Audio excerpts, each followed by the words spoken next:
அன்புள்ள இணையதள வாசகர்களே, அஸ்ஸலாமு அலைக்கும் வரஹ்மத்துல்லாஹி வபரகாத்துஹு.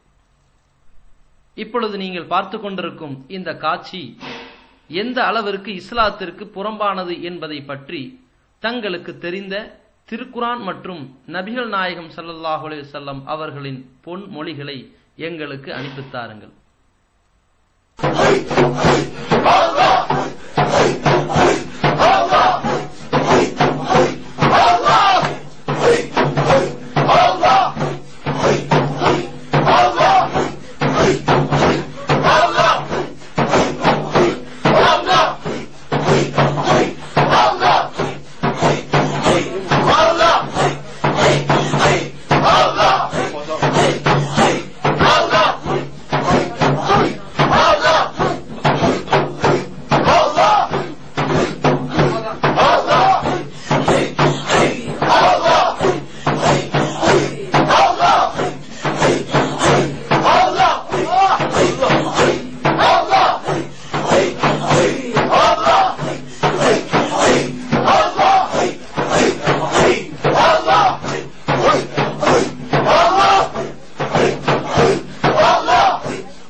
அன்புள்ள இணையதள வாசகர்களே, அஸ்ஸலாமு அலைக்கும் வரஹ்மத்துல்லாஹி வபரகாத்துஹு. இப்பொழுது நீங்கள் பார்த்து கொண்டிருக்கும் இந்த காட்சி எந்த அளவிற்கு இஸ்லாத்திற்கு புறம்பானது என்பதை பற்றி தங்களுக்கு தெரிந்த திருக்குரான் மற்றும் நபிகள் நாயகம் ஸல்லல்லாஹு அலைஹி வஸல்லம் அவர்களின் பொன் மொழிகளை எங்களுக்கு அனுப்பித்தாருங்கள்.